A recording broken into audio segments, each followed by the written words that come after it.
Today on the 21st show, on any given day, nearly 15,000 of our fellow Illinoisans are homeless. That's a tough way to live all year, but especially when the weather is extreme, as it was this past weekend. Not to mention that we're in a period when government funding is in flux. We'll talk with the state's homelessness chief and others who work in the field about what's happening and what we can do to address one of the most persistent problems faced by people in our society. I'm Brian Mackey, and that's coming up today on the 21st Show, which is a production of Illinois Public Media, airing on WILL in Urbana, WUIS in Springfield, WNIJ in Rockford DeKalb, WVIK in the Quad Cities, and WSIU in Carbondale. But first, news.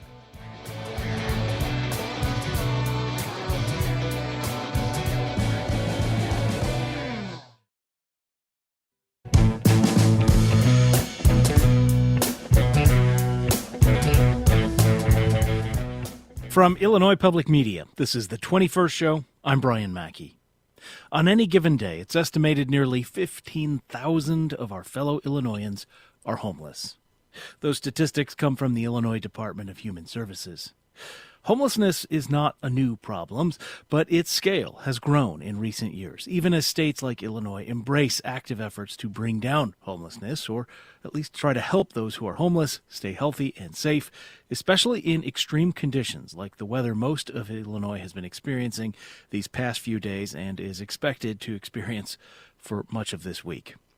That increase in homelessness has strained some of the organizations that try to help. And on top of that, there are worries that federal policy changes under the Trump administration meant to promote self-sufficiency could raise the barriers for people who seek out help. We're going to talk today for the rest of the hour about what's happening with this all across the 21st state and what comes next. Joining me now is Christine Haley, the state homelessness chief in the Illinois Office to Prevent and End Homelessness. She's been in that position since not long after it was created back in 2021. Before that, she had worked for several years on housing issues in government and the private sector. Christine, welcome back to the 21st Show. Thank you so much for having me today. Molly Brown is associate professor in psychology at DePaul University in Chicago, and she's director of the Homelessness Advocacy Research and Collaboration Lab there. Molly, welcome to you as well. Good morning. Thanks for having me. The Reverend Dwight Ford is executive director for Project Now, a nonprofit based in the Quad Cities. One of its focuses are services for people who are homeless. Reverend Ford, welcome back to the 21st Show to you. Good morning. Thanks for having me. And Tanishkia Wright is executive director of the Carbondale Warming Center, a homeless shelter in southern Illinois. Tanishkia, welcome. Thanks for joining us. Thank you for having me. Thank you. Listeners, our phone lines are open throughout the hour today if you want to join our conversation at 800-222-9455. How do you think Illinois is doing in the fight against homelessness? What do you think are some of the causes of homelessness? And do you think our policies around homelessness are on the right track or the wrong track? 800-222-9455 is the number. All right, before we get into facts and figures, it's been so cold and so snowy in parts of Illinois. Reverend Ford, I'm going to start with you. What was this weekend like for people who are homeless in the Quad Cities? Thank you. Much better. We were able to finally get off the ground our winter overflow shelter, which had been drastically delayed because of a moratorium on new homeless shelters and also an ordinance that was very restrictive in the city that we hosted our low barrier winter overflow shelter last year. And so we were finally able to get it off the ground. We did in the past, maybe about 3 weeks ago, when we had another one of these kind of ugly, brutal blast of cold weather, and we wanted to be prepared for this one, and we were able to get it off the ground just last Wednesday. And so we ran straight through the weekend without interruption, and the individuals were not asked to leave. And to be able to house over 60 people in the low barrier winter overflow shelter, it was remarkably well run, but also very much appreciative by the people that we serve. And so it was a much better weekend. We have a long way to go, but just to get this into place, we have a fighting chance now. Tanishkia, right? Same question to you. You all had more than a foot of snow in Carbondale. What was the weekend like there for people who are homeless? Yes, so we've not had this much snow in a while. Well, our shelter was normally open 24, was used to be open 24/7, but we have been open for 12 hours only for a few days. So this weekend I made a decision just to open up throughout the snow for 24/7. We don't have as many shelters as we would like to have down here. We are one of the lowest low barrier shelters in Southern Illinois. So we don't require much for anyone to come into our shelter. And in our region, um, our homelessness has grown. And during this snow, hopefully, uh, half of the encampments that we have around the city, I hope that they had got into some place warm. So we did open our doors 24/7 though for the next 7 days. All right, so that's the sort of the acute situation, what happened this weekend. Let's take a step back now and look at the sort of overall picture. Christine Haley, state homelessness chief. Where does Illinois stand now? You and I last talked on this program, I believe, in 2023 about this topic. Where does Illinois stand now compared to a few years ago?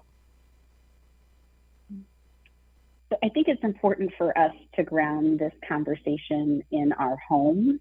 So ending homelessness is really about everyone in our state having a home. So having an apartment or a house and a safe place to sleep at night. And our homes are a basic need, just like we need food to eat and clean air to breathe and clean water to drink. So I think that we understand clearly that homelessness is a statewide issue. About half of all people in Illinois experiencing homelessness live outside of Chicago. So we see homelessness in suburban areas and rural areas across the state, from Moline to Marion, from Quincy to Cairo. And at its core, homelessness is rooted in the dynamics of the housing market, right? Which includes rising rents, it includes limited housing supply, it includes wages that have not kept pace with housing costs. So if we look at the data, we see that on any given day, as you said, there's close to 1,500 people who experience literal homelessness, meaning those that live on the street, those that live in a shelter, those that are fleeing domestic violence. And then there's 15,000, tens just to of be clear. thousands. Yeah. It's about 14,571 is our best estimate for those who are experiencing literal homelessness. So we've seen an increase in unsheltered homelessness between the years 2020 and 2024 by about 14%. But we've actually seen decreases in homelessness in 11 out of our 19 community areas. To what do you attribute that? So I think that we first look at rent costs and rent prices, and we see from 2020 to 2024 that there were increases in rent across our state of upwards of 40% in some areas. But almost every piece of our state, we've seen increases in rent. So from that 2024 count, our point in time counts where folks go out and do a direct count in these winter months of the number of people who are experiencing homelessness on any given day. We did see that decrease from January of 2024 to January of 2025. So we looked at our rental costs, and we have not seen reductions from 2024 to 2025. So we do believe that the investments that we have made at the state level, where we have more than doubled the investments in ending homelessness, have had a key impact on seeing those reductions. Molly Brown, I want to bring you into the conversation now. Again, psychology professor at DePaul, director of the Homelessness Advocacy Research and Collaboration Lab. What do we know about who is homeless among our fellow Illinoisans? Great question. Homelessness affects people from all walks of life, all demographics, but some key populations that we need to pay particular attention to are actually older adults. Older adults who are age 55 and older comprise about 20% of the national unhoused population, and they also represent the fastest growing segment of the homeless population nationally. So you can imagine older adults and the particular vulnerabilities that they might have when facing the elements and stressors and traumas associated with homelessness. And this is largely driven due to the nature of having a fixed income, increasing healthcare costs, and those factors that particularly impact older adults. Homelessness is also an issue of racism and racial discrimination, where Black individuals nationally comprise about a third of the overall unhoused population, which is a huge overrepresentation compared to the national population. We see those trends kind of mirrored in the state of Illinois as well. And we're also seeing increases in the prevalence of people who experience longstanding chronic patterns of homelessness, who now comprise about a third of the overall unhoused population nationally. And it's continuing to be on the rise. And that suggests that individuals are having more and more difficulty exiting homelessness once they become unhoused. So there are a lot of kind of key vulnerable populations that will require some special attention at the policy level. And we've talked a little bit about some of the numbers, the official counts, right? 14,571 on any given day. What do those counts get right? What do they perhaps miss sometimes? Yeah, there's a big movement to call attention to the limitations of the current way the federal government measures homelessness, which is based on rates of street and shelter homelessness and people who are living in uninhabitable locations outside. Um, that is a pretty narrow scope when we're trying to understand who truly doesn't have a stable place to live in our state and in our country, and misses a huge invisible majority of people who live in doubled up situations. For example, in the state of Illinois, an estimated 75 people out of every 10,000 are living in doubled up situations. They don't have a place to call their own. They're living temporarily under somebody else's roof. And these are folks who have an extremely high vulnerability to then entering the homeless service system. And these are folks who oftentimes don't get access to the types of housing support services that we offer in our state. And so they're living kind of in this precarious situation. There's also a huge segment of folks who are housing insecure due to being severely rent burdened. Um, you know, there's about 75% of people who are extremely low income in the state of Illinois that spend at least 50% of their income on rent. And so you can imagine that any little financial emergency that would come up for those folks could eventually lead them to become unhoused. So there's a lot of folks that just aren't fully being captured in this picture in identifying what the housing need is in our society. Well, that puts me in mind of a text message we got from a listener. And let me remind listeners, you can join our texting group by sending the word talk to 217-803-0730. But Amy in Wauconda, Illinois says, my friend rides the hairline between housed and unhoused year to year. As she calls around, she's told time and again by agencies that they are ostensibly there to help people, that we can't help you avoid homelessness until you're on the street. Call us back when you're in a shelter. Amy says her friend has a child in middle school. She has, furniture, clothing, important documents she'd like to not lose. What she needs is income-assisted housing. But to get there, you need to be at the bottom, Amy says. More funding would help keep people from becoming homeless. And frankly, that's what tax dollars are for. Amy, thank you for sharing that message. Christine Haley, what do you say to that? What do you tell people like Amy's friend? Sure. So I think that at one sense is that we have not funded the interventions that we know that work at scale, right? So within the homelessness system, there are a number of interventions that are utilized across the spectrum for folks that are not yet in a sheltered situation. The opportunities lie within public housing authorities to apply for affordable housing subsidies like housing choice vouchers or other site-based public housing at the county level. I think we also invest in 2 programs at the state level around prevention to help people prevent losing their homes. So the first is around homeless prevention. So that's targeted at people who have had a housing crisis, are still in their apartment, and that are at risk, however, of not being able to pay due to an emergency. So we invest in homeless prevention. We also invest in what we call court-based rental assistance programs. So Illinois is one of the few states that continued the court-based rental assistance program that was created at the federal level during COVID to support people who were in eviction court. So it provides support to folks to pay back private market landlords on rental arrears.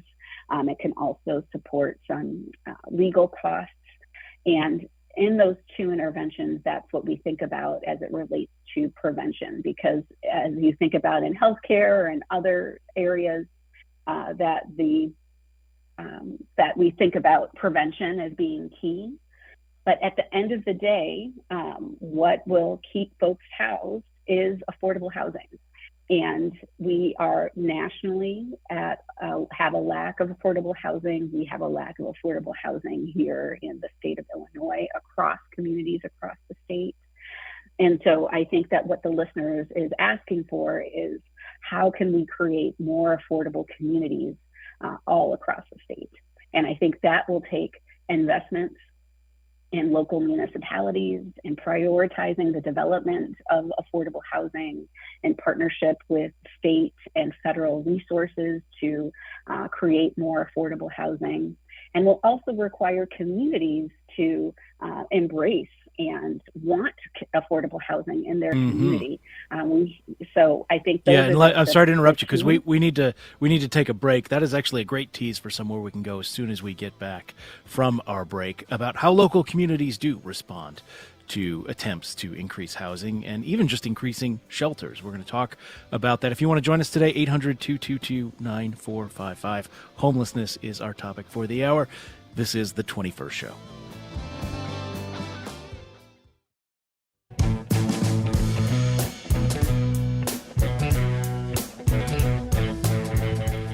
It's the 21st Show. I'm Brian Mackey. We are talking for the hour today about the state of homelessness in Illinois, coming out of a weekend of weather, really in a week of weather that has left people who are homeless particularly vulnerable. We're also talking about how our resources to help those people are holding up and what comes next. We heard from our listeners in our texting group about this. Jesse and Mattoon said the main cause is wages suck. Sorry, quoting Jesse here. And it's easier to give up than try to fit in with the middle class. Soul searching is so badly needed, Jesse said. Also, Christopher in Brimfield told us it's amazing that America can spend trillions of dollars on AI, but can't afford to help its citizens. If you want to join us today, 800-222-9455 is the number to call in live. 800-222-9455. Our guests are Tanishkia Wright with the Carbondale Warming Center, Reverend Dwight Ford with Project Now in the Quad Cities, Molly Brown at DePaul University, and Christine Haley, the state's homelessness chief. Again, 800-222-9455 to join us. Reverend Ford, I want to come back to you because Project Now recently partnered with the city of Moline to open a new, a winter emergency shelter. I understand this has been a long time coming. Talk about the back and forth with local governments to try to make this happen. Well, thank you. The city of Rock Island is where we're headquartered, and last year we were very appreciative of the opportunity to step in and facilitate the winter overflow shelter in the same city we're headquartered in. But we serve all of Rock Island County, Mercer and Henry. And the effort ran into a major set of roadblocks here, some not in my backyard kind of realities. A certain set of business owners, although we believe it was only 2 that were vocal, that came out and kind of pressed that we had too many of these type of agencies serving poor folks downtown. And so unfortunate so that the ward alderman went on record and in the paper said, I don't want my ward to become a social service ghetto. And so when you have that kind of animus, it wasn't um, it wasn't a mystery why we looked up and there was an immediate moratorium placed in July that went all the way. It was scheduled for November, and we normally open up the winter overflow shelter December 1st, if given an opportunity here. That was jammed up because we ended up having to fight and exercise political self-defense for the people that we serve all the way through the moratorium phase. And then rolled out of the moratorium was an ordinance. And that ordinance banned and barred everything from drug rehab centers and service agencies like myself, food pantries, and any 1,000 foot radius or distance from an existing service provider, a park, a river, a daycare center, a school. It was done with such precision, there was not another space in the entire city of Rock Island where we could have found a home. And so we started quietly and consistently negotiating with other cities. They welcomed us. But you know how it takes a while to find a space that could pass fire codes as well. But you also have to think about where it's located in that city. It was so public that we didn't want cities to get apprehensive and say, my God, we don't want that in our city with all of that. So we had to keep up the press and fight, but we also had to work in a negotiable way with other cities that were welcoming to the idea, but wanted to quietly go through their own process. And Moline and our agency had a long-standing history. And so we were able to hammer this out and get it off the ground with a wonderful mayoral commitment. City council, the staffers were just great to work with, and the city. But we know that this is just the first week. We are looking to adjust ourselves to the environment. There are things that we learned in last season, so much so of how to work in on the relationships with the local business owners. So we put in a Good Neighbors initiative where our team went out 3 times a day, engaging businesses, communities, and just making sure that if they had guests that maybe needed some support, that we would get the first call and not jam up police departments or call city council. We also learned that this was an effort that we could utilize a warming center. So last year we opened up our headquarter building for a warming center. So we were open up 22 hours a day to be able to house them overnight and then shelter them overnight, then serve them in the morning and move people up and out through case management. But that's a long process. We built relationships and moved over that season. In 12 weeks running, we moved 14 to stable, adequate housing that they're still in today. And so we're very proud of that great effort. We are learning how to put those same measures in place at this location. We have another warming day center that allows us to do case management as well, wraparound services.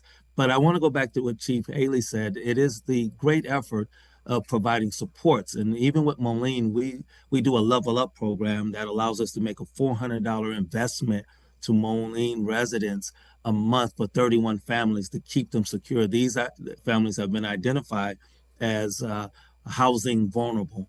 And so we make those investments to keep them housed. And then we have another pot of almost $65,000 that allows us to invest up to $2,000 for any one-time emergency. As many folks know, 51% of Americans can't afford a $400 emergency any one day of the year. And then we have LIHEAP, so Low Income Home Energy Assistance Program. Right now, we're about 4,200 households served. The average benefit is almost $920. And you know what that does for the household to be able to stay stable.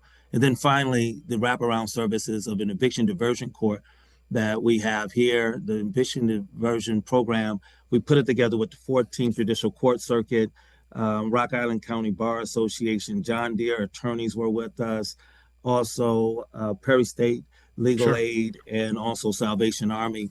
And we went from 14 evictions almost on a Friday down to 2 and 3. And even when people are evicted, their evictions are sealed. We move money. All of them are assigned to us at the first hearing. So we negotiate immediately. But it takes all of those kind of efforts. And we still have a ballooning number that is out of control in the Quad Cities. But we're throwing everything we can at it. Hmm. All right, let me remind people this is the 21st show. If you want to join us today, 800 222 9455. And let's go now to Linda, who is calling from Murfreesboro, Illinois. Linda, thank you for calling in. I'm glad to hear that there's another opportunity down here in southern Illinois, at least for a week. I had an experience trying to find shelter for in inclement weather for the same person 3 times. One opportunity was completely full, and the other one it was only open, 12 hours a day, as we've heard previously from one of your guests. And other groups that purport to help are only open Monday through Thursday. You can't reach anybody on Friday. You couldn't reach anyone on Veterans Day, for example, as though homelessness ends on Friday and on holidays. And then, when some shelters try to find opportunity in bigger facilities for more people, they run into this NIMBY business, not in my backyard. So it is a very difficult problem, and we definitely need more opportunities down here in southern Illinois. All right, Linda, thank you for sharing that. I appreciate it. Taniskia, let me bring you back into the conversation now. Taniskia, right, with the Carbondale Warming Center. I understand funding has been a challenge. Talk to me about that. Where does the center get its funding? And So what are some yes, of it the has. I've yeah, been go with ahead. the Carbondale Warming Center for about 6 years. I do know we just started out as a warming center, then COVID hit, which transitioned us into a 24-hour shelter. We had received emergency funding through the state and federal government and through our city for those couple of years. So then when that funding run out, we are strictly donation based. Um, we have transitioned from one director to the other, which my previous director has left. I am the director now. And I'm not really uh have a lot of education in grant writing. So I'm learning as I go right now as far as, trying to get grants to help support the warming center. Um, yes, so with us going to 12 hours, we were like the one all fits all for most of our unhoused because we were housing at least 80 people during this time of the year for 24/7. And we have dropped down to like 25 people that I can house in my building. One, my building is unsound, and this will be our last winter in it. We are trying to get funding to find a new building or solicit to the city to find us a building, however that may be. We don't want to have to close our doors completely because most of our unhoused community do depend on the warming center because we are a low barrier shelter. Only thing we require is that you cannot be a sex offender to enter our doors. We don't do any drug testing or anything to hinder them because we're trying to meet them where they are. And it was so unfortunate that we had to be closed down and only for 12 hours. So that really did do a disservice to our community because Carbondale is like a central hub for all the lower communities. There is no shelter in Alexander Pulaski or, Massac County, these counties that are under us. So everybody kind of migrates to Carbondale. So we had an opportunity to acquire a building that was donated to one of our shelters, but like she said, the NIMBY things got in the way, and then our city council is totally against with moving the shelter to this particular side of town. It was just a lot of things that I didn't even foresee that was happening in the background that people were really against moving the shelter from where it is right now over there, which the building that was donated is an old church. It is definitely sound. Myself, the Carbondale Warming Center, and Good Sam could have occupied the building. So, but now we're back to square one trying to find a building for us. I don't know exactly what Good Sam is doing, but we are trying to maybe start a capital campaign into creating a facility for the southern region. That's what I'm trying to do. I'm not sure, on the back end, but like Reverend Dwight Ford said, it is a lot. And we are really trying to kind of model you guys, for the southern region to kind of have all of the counties chip in for this facility that I would think because it would be housing most of our vulnerable in our communities, our southern communities. Maybe this is a good point to add. Professor Molly Brown with DePaul University. What we've heard a lot about this NIMBY, right? Not in my backyard. What works in terms of communities and agencies like the ones we've been talking with today, in terms of trying to overcome that attitude? Yeah, well, I really admire the work that's being done to advocate for the expansion of services to ensure that as many people in our local communities get served as possible. In terms of combating NIMBYism, messaging is key. So we've seen in recent years polling around public attitudes toward homelessness have actually kind of increased in their recognition that homelessness is caused by structural and economic factors and not so much by individual level deficits or causes for homelessness that have been so stigmatizing toward people historically. One thing I do worry about is going to be the impact of federal level policies and messaging coming from our federal government that is now seeking to kind of take us back in time by conflating homelessness, mental illness, and crime and disorder in our public spaces. And that's just going to create more and more of a sentiment that we need to be afraid and not have unhoused people in our communities and kind of fuel those NIMBY attitudes. So the more we can do to educate the public about the true root causes of homelessness, to humanize the experience of homelessness, and to recognize that homelessness impacts people from all walks of life. And also dispel myths around the crime and disorder that tend to be ascribed to people who are unhoused, and recognizing that these are individuals who are less likely to commit violent crime compared to the general population of housed folks. So I think the more we can do around public messaging that combats those stigmatizing attitudes is really going to be critical. Well, that is a key thing, right? That difference between crime and disorder, and people see tent encampments and their mind thinks crime, and and maybe it does seem disorderly, right? It points at something that our society is really failing at. I mean, what do you say to people who say it is, it's reasonable to not want a homeless shelter in their neighborhood? What is the message to those people? Well, I think you'd want to sort of question the alternative then. If a person doesn't want a homeless shelter in their community, would they then support policies that would promote affordable housing and homelessness prevention opportunities to address the homelessness issue in their, that's affecting their local area? And help folks kind of understand, the true solution to this is not to push individuals out into the fringes of society where they'll be less safe and, be at greater risk of harm and health concerns. But instead providing people a welcoming community where they can get services and hopefully get connected with more permanent housing opportunities. I think helping connect the dots for people can be helpful in that. Yeah. The quote I've been thinking of a lot in many, many issues is there are no solutions, only trade-offs. It's worth thinking of those trade-offs here. All right. Let me remind listeners, this is the 21st show. We are talking about the state of homelessness in Illinois. Nearly 15,000 of our fellow Illinoisans are homeless on any given day.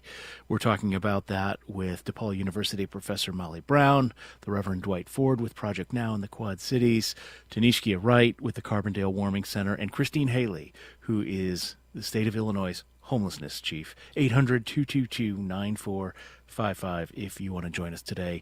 We are going to talk about the some of the big picture issues and policy goals here, this idea of functional zero homelessness in Illinois as a goal and where we are on trying to achieve that. When we return, again, if you want to join us, 800-222-9455. This is the 21st show. Stay with us.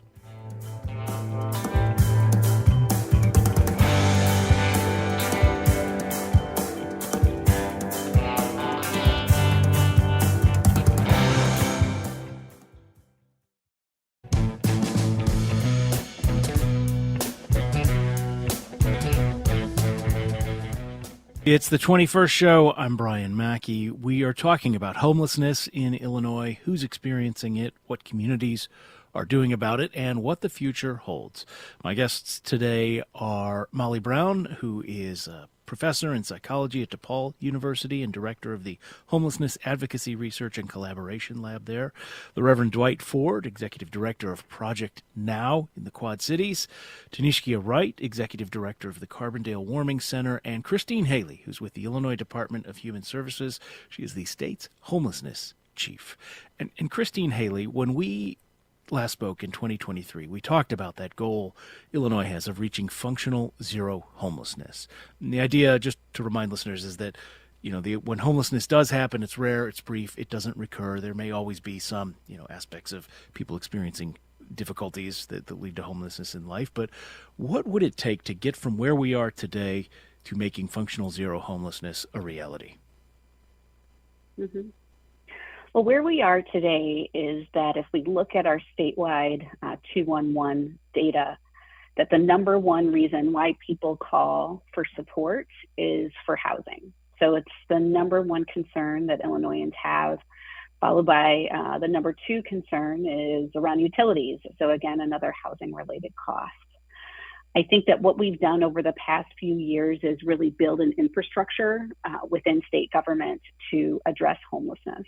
So back in 2021, Governor Pritzker signed an executive order to fight homelessness that laid out this vision for us statewide to ensure that we have a safety net that supports those when they are at risk of homelessness, that there is a shelter system that we can count on and rely on when someone is unable to avoid a homelessness situation. And then the third is really building up our affordable housing stock.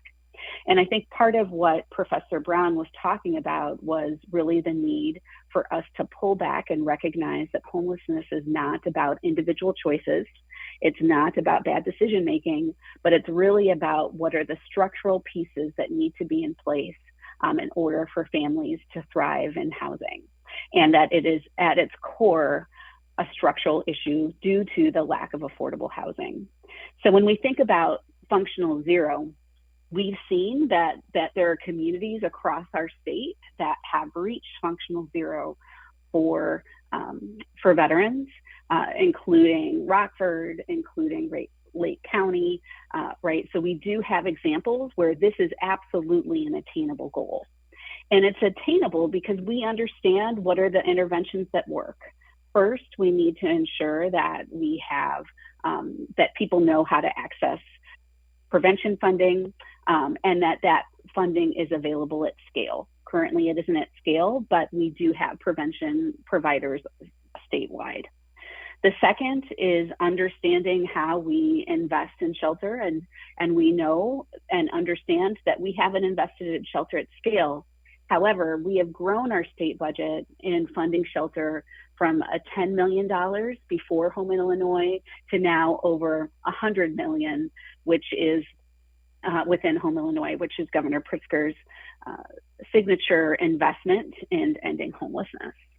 The third piece is that we need to create a housing infrastructure that has an array of housing options for people across the housing spectrum, for those who are disabled and unable to work and have some of the lowest incomes, to those who are working and still experiencing homelessness. I think part of the myth busting is understanding that there are people who work full-time jobs that cannot afford a full-time home.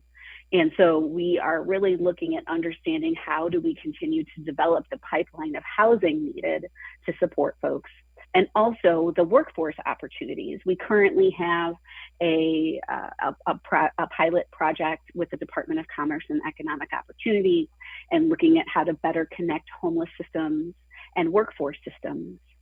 And finally, I think it's the piece of how are we bringing in municipal leaders, how are we bringing in the community to say yes to housing developments that support folks that are unhoused.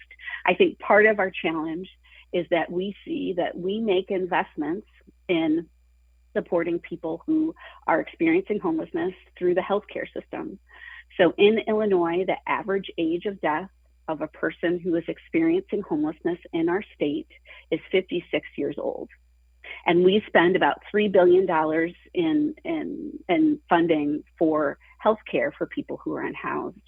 But our budget for housing is nowhere close to that, right? So how do we really think about bringing in healthcare, bringing in folks who have experienced homelessness themselves to the table to make decisions? And ultimately, it's, I think, all of our jobs to dispel the myths that homelessness is caused by personal decision making, but really it's caused by the lack of affordable housing in our communities. Molly Brown, what approaches we heard there that Rockford has had success with functional zero homelessness among veterans. What sort of approaches or solutions have you seen in other places that show the most promise?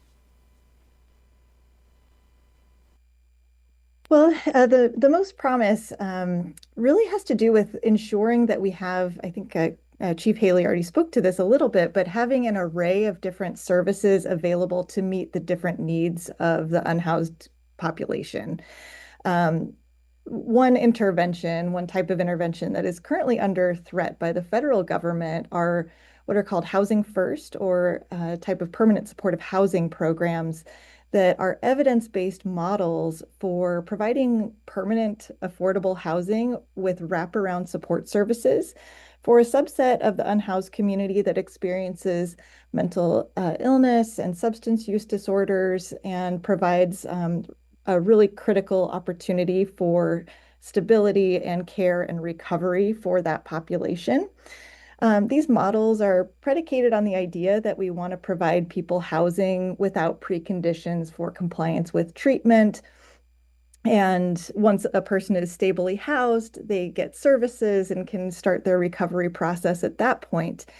But our federal government is really putting pressure on local communities to kind of take us back to a more traditional model that was already shown to be ineffective, where people essentially have to be self-sufficient and compliant with treatment requirements in order to get housing, and making the housing contingent on their compliance, which, as you can imagine, just strips away an individual's choice and agency in how they want to conduct their lives.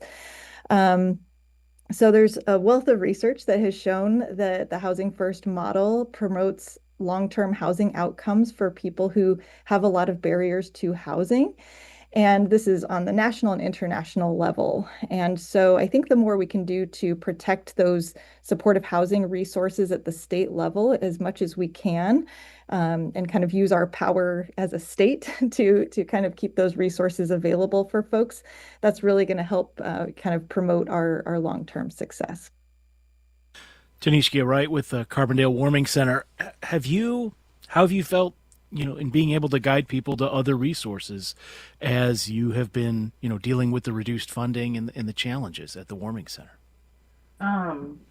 So right now in our community, a lot of our resources that we have, a lot of the people that I've been serving have a lot of mental health and substance abuse right now. And them getting the services that they need is not happening.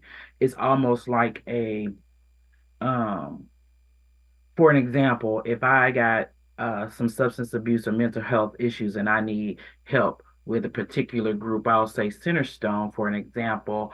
If I can't keep my appointment, meaning I don't, just something as silly as making a phone call. Well, I'm homeless, I don't have a phone, so I can't make the phone call. So then they are dropped and they have to start a process all over again. So that's what I've been kind of seeing. Or if they decide they want to go to a rehab and decide not to go or something, then they're dropped again, and then the process starts all over again. So we do have a group called Take Action Today right now that is kind of trying to facilitate those things with the mental health and the substance abuse. And that's all that the center can do is kind of just guide them to our mental health advocates, Take Action Today, and Southern Illinois Coalition for Homelessness. But sometimes during those intakes or those processes, they get thrown, by the wayside because they didn't meet some requirement. So that's what we're experiencing right now. And Reverend Dwight Ford with Project Now in the Quad Cities, you talked about, we've talked about the sort of short-term needs of the shelter that you were able to open, also moving people into more permanent housing. What is next? What is Project Now doing to try and take that, longer-term approach to dealing with homelessness? We're building an entire continuum of housing services.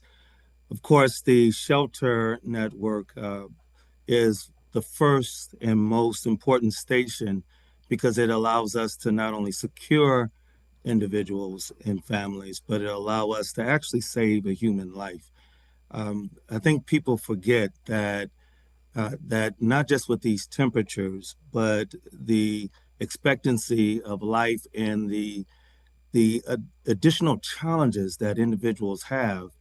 Right now, our shelter just opened up, and our youngest has been 2 months. Our oldest has been 81 years old. So you're talking about people on the spectrum and caught on the bookends of life that are very vulnerable. And our largest category of people unhoused, at least from last year to this year, about 70% of them are between 25 and 54. We want to secure what the shelter, but now to do the wraparound services to move up and out. We served 180 people last year, average of 26 a night. We fought to make sure we have 14 housed. We're already working on those numbers. The next is to make sure we have enough affordable rental property.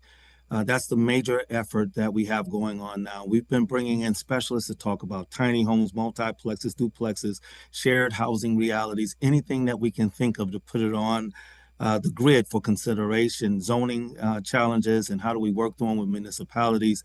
But all of this, right now, we're 6,645 units short of affordable rental properties. And when you have evictions, and because we're by state, we know that there's a reality when people get evicted from one state, they move to the next, they go where the opportunities are. We have to solve this in a regional reality for us here in the Quad Cities. Then after that, we are really building in the sincere hopes to do turnkey operations, build security in folks over a period of time, and that they have been renting now the house or home or tiny house becomes theirs. And then, of course, home ownership. We're working for permanent housing or permanent shelter in the city of Moline right now. We're already planning. This is temporary. It gets us to April 15th, but we've already started plans for a long-term campus reality so I could bring all of our wraparound services to one spot, including addiction services and mental health services as well. We've already have been able to get 18 people their mental health evaluations to help them secure medications or get back onto the medications because they were interrupted during that season of homelessness. So we're fighting with everything. I think what's most important for us is that we simply start with an empathy that cares. Hannah Arden said the death of human empathy is one of the earliest and most telling signs of a culture that is almost ready to fall into barbarism. Eyes and ears are poor witnesses when the soul is already barbarous. That's what Heraclitus said. We got to keep people fully human to care about one another. And the tide is turning, the effort is pushing, but we need more personal responsibility to get in the fight, better and more public will, and then we'll get a better set of public policy. But the fight continues. Reverend Dwight Ford, Tanishkia Wright, Christine Haley and Molly Brown, thank you so much for being with us and sharing your perspectives with us today here on the 21st Show. Thank you so much. Thank you. Thank you Thank for you. having me. Thank you.